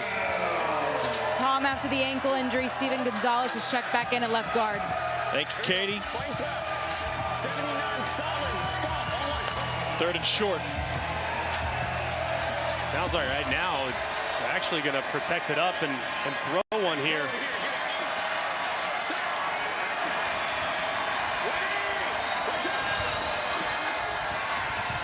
Going to the end zone. Caught. It's Darius Shepard and a St. Louis touchdown.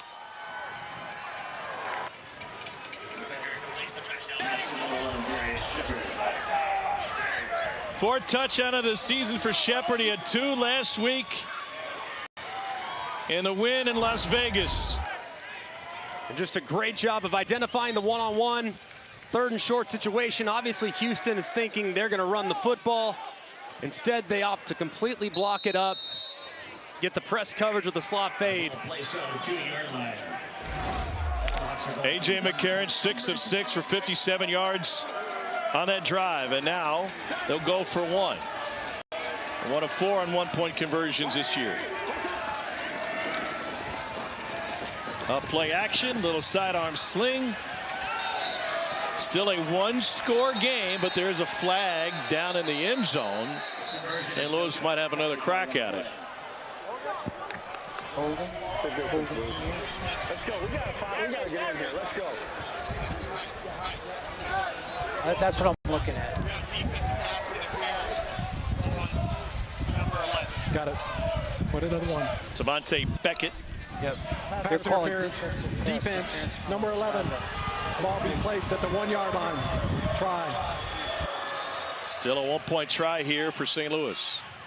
Still a little surprised that they wouldn't go for 2. With the odds of getting the 1 and the odds of getting the 2 essentially the same, you could make it a 2-score game by converting on a 2-point conversion, making it a 10-point ball game. But the 1 still makes it a 1-score game, assuming Houston can go down and get the 3-point conversion. You can't change your selection after a penalty.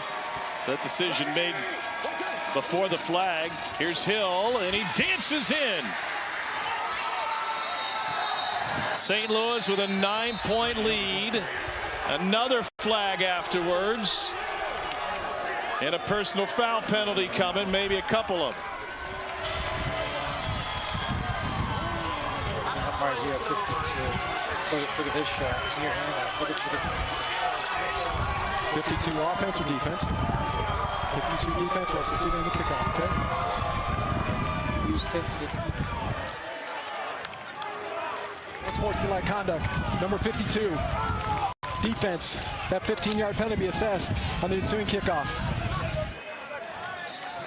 That's how you fucking respond, bro.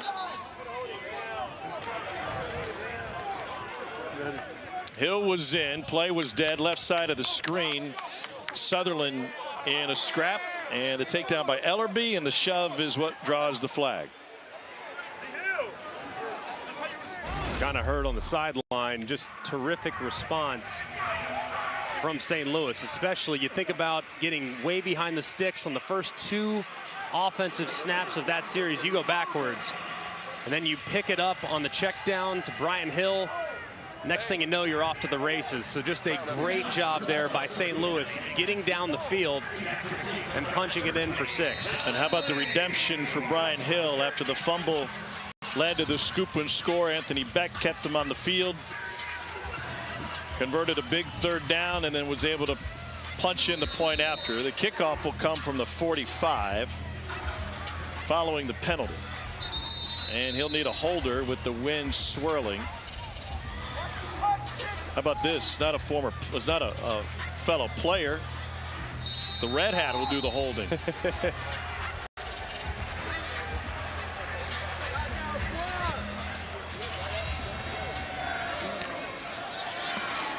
John Lee out to the 30-yard line. Redemption for Brian Hill.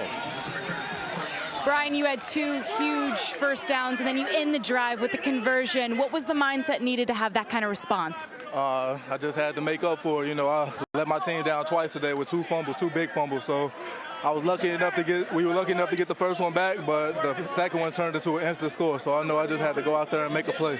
Regardless of mistakes, your coaches call you the heart and soul of this team. What does that mean to you?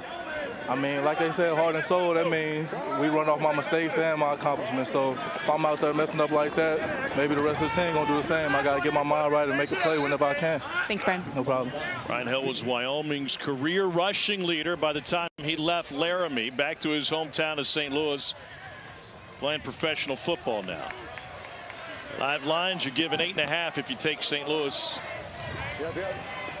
Go!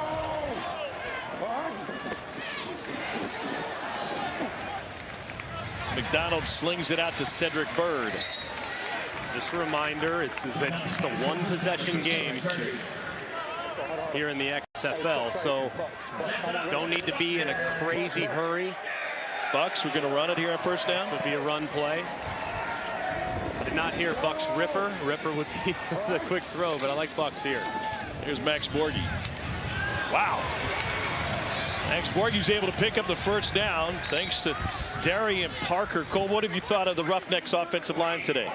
Well, struggled a little bit in protection, but getting something going here in the run game. I think the tempo is helping them out a little bit with this as well. And just lack of dedication to the run game. But A.J. Smith's a guy that'll tell you there's not a run play that I really like. So you can understand why he doesn't call too many of them. He has to say that to remain in the run and shoot and air raid offense. You can't run the ball in that offense. Over the middle, too strong.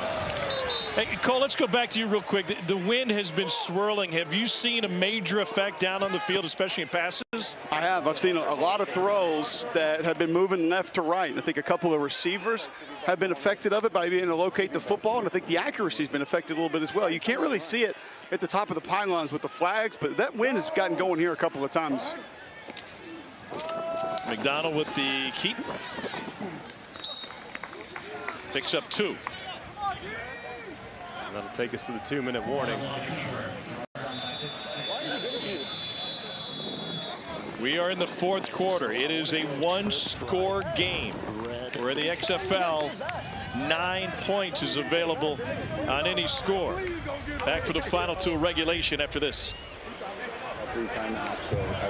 To keep pace with Seattle, Sea Dragons will be in the Dome in 2 weeks for the rematch. Meanwhile, Houston leading the South with a 4-2 record, undefeated in the division. And here we go, a 3rd down with 2 minutes to play in the 4th. Cole McDonald's first start at quarterback. 4-man rush. McDonald wide and incomplete. Deontay Burnett, the intended receiver.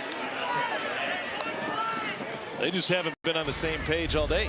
No, they haven't. There were 2 receivers in the same spot, which makes you think maybe there was a little bit of a bust between the 2. One needed to stay out, and both ultimately ended up inside. They'll go for it on 4th down.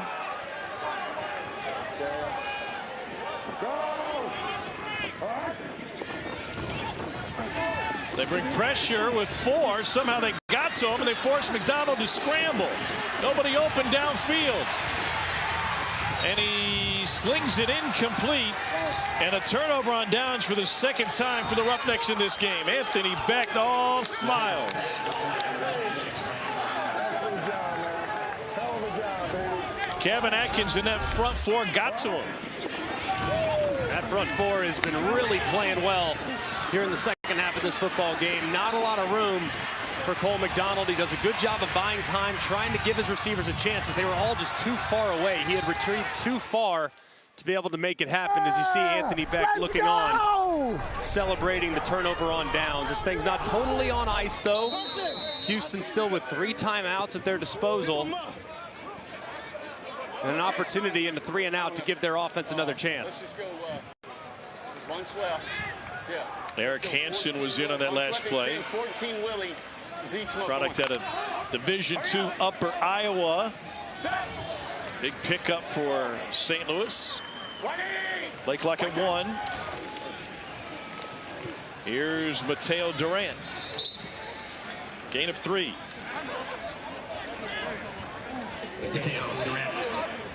Houston has all 3 timeouts left. Why not stop it? And then finally they do. I don't know if Wade thought he had called it already. 30 seconds. Here's the Week 8 XFL schedule. Twin Bills on Saturday and Sunday. St. Louis plays host to Vegas, 1 o'clock Eastern on ESPN. It continues with Arlington in Orlando at 4 o'clock, also ESPN. Sunday afternoon, the Alamo Dome is the site for the ABC broadcast. Hines Ward San Antonio squad hosts this Houston team. And we close the weekend with DC at Seattle, 7 o'clock Eastern on ESPN2. DC beats Seattle opening weekend. That's going to be a heck of a game next Sunday night. Obviously so much on the line with potential home field in the north up for grabs.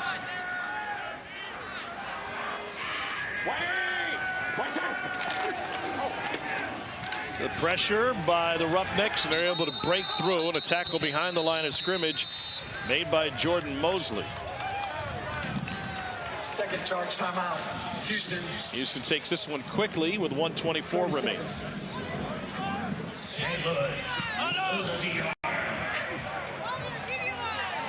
This would be a situation where you could technically give the quarterback freedom to throw it here. Same thing. Tell him flip Darius and big man and just call smoke outside of Darius. They want to press the point.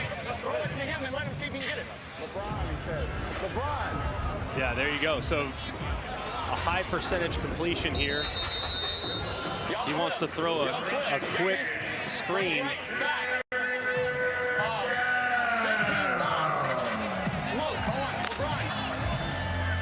LeBron's in town, why not? Trying to throw a quick screen here to Darius Shepard if he gets a good look. Shepard 11, near side of the formation. Bottom of your screen, here he is. And there's a lot of room for Shepard, and it's St. Louis first down. What made that play work?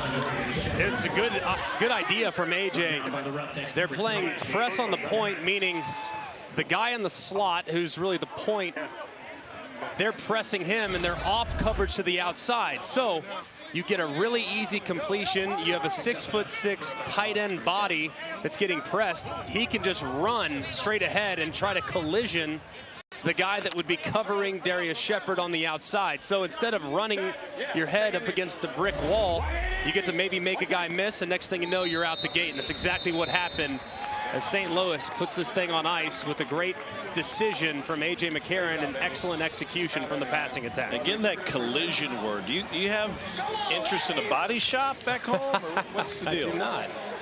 Maybe should, though, after this show. Why not? Good. St. Louis will keep pace with second place.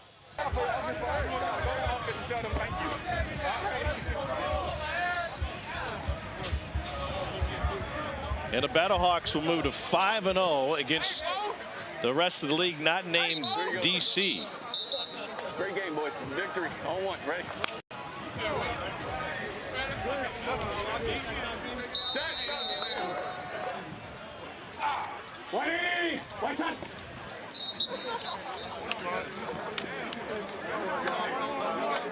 Okay, takes it 8.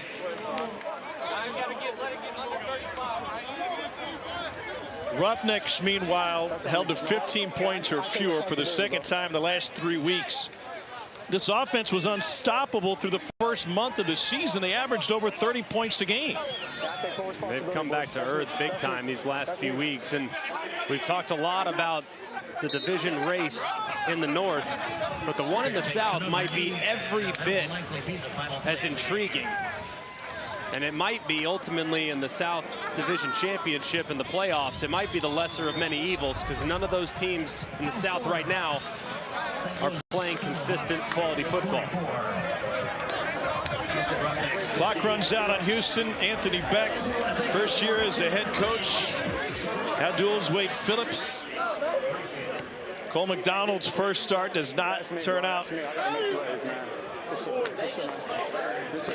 as he wished. He said, I got to make plays. I think there's something to be said for Houston, the quarterback-wide receiver relationship, too, with the limited reps for McDonald. Yeah, they got to get that ironed out, but it's an offense that takes a lot of time, and it's an expensive offense to work on because it just takes a lot of rep equity, and he'll get there. Next week, you would expect him to take a big leap forward. Anthony Becht has earned the opportunity to talk to Katie George. Thanks, Tom. Coach Beck, congratulations.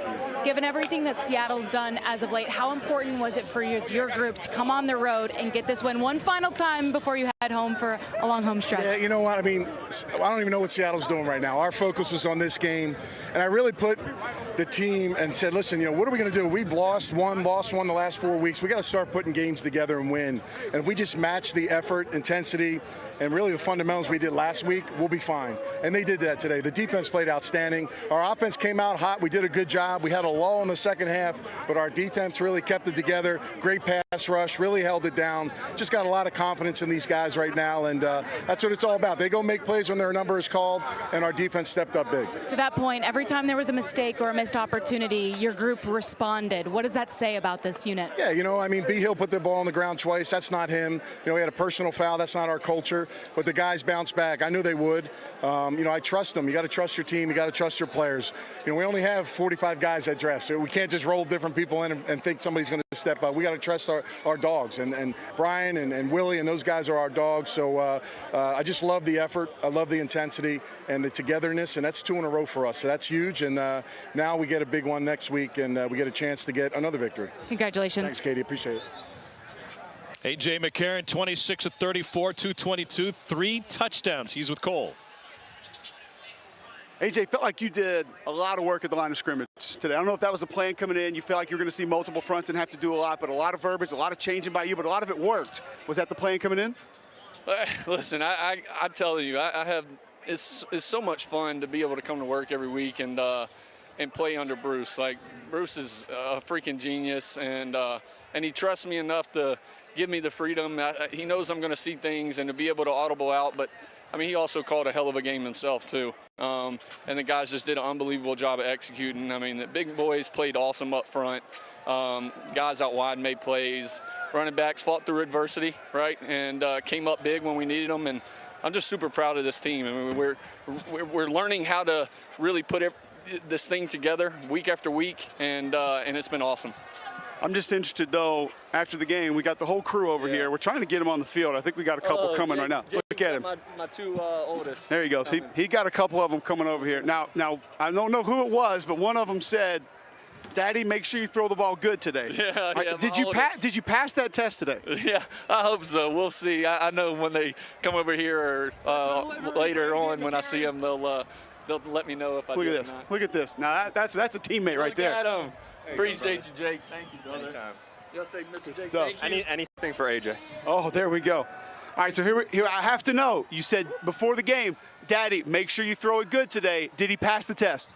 Yes, sir. Yes, sir. How much fun is it watching your dad play? Fun. You love it? Yes, sir. There you go. Look at that. You got the manners going and everything. Yeah. Thank you, AJ. Thank you. Appreciate it. A.J. McCarron, couple of national championships for Nick Saban at Alabama, and he's got St. Louis positioned for the postseason. We got 3 weeks left in the regular season, and it is going to be an interesting stretch run for sure.